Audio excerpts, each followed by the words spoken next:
Hi, this video is how to use the member directory.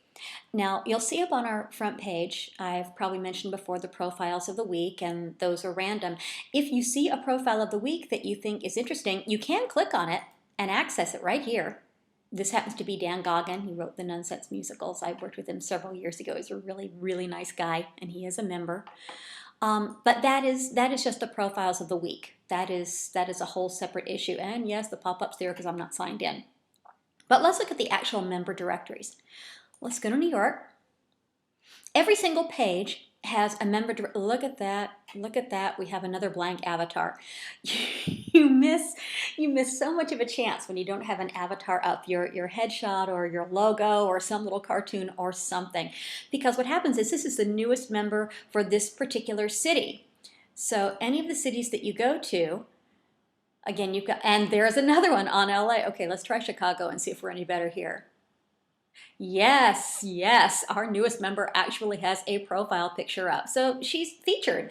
And who knows, maybe a casting director or someone is strolling by and they see this look and like it. They can click directly on that and be taken directly to, in this case, Ms. Becca McCoy's profile.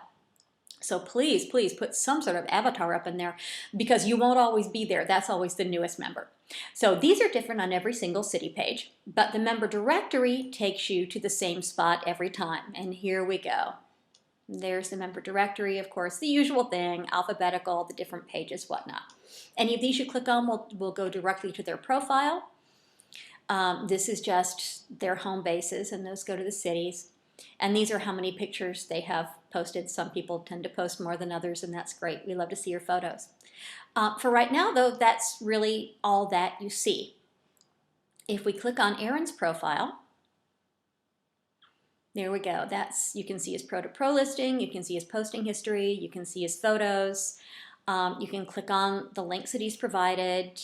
You can see his categories and all, but that's really all that you can do. And I really wish Aaron would write his bio, but he's got a nice big pro-to-pro listing and that kind of takes care of that.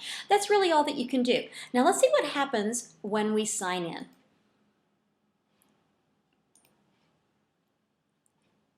Let's go back to New York, back to the member directory. Ooh, send a private message.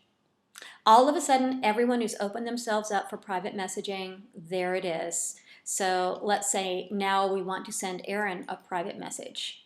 We go right here. There you go.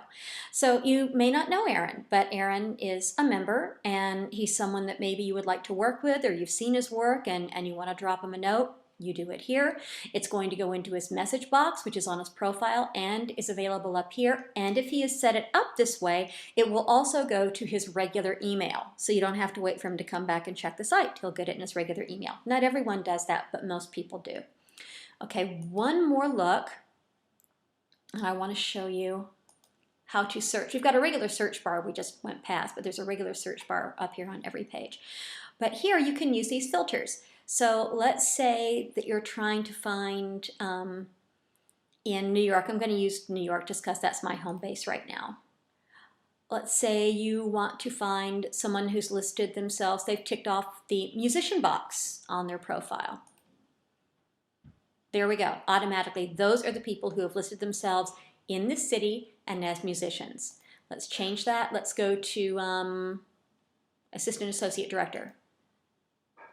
There we go. Got Chad and Michael. Got to talk to Michael about that picture. And then if you reset, it brings everybody back up. So that's it. That's how you use the member directory.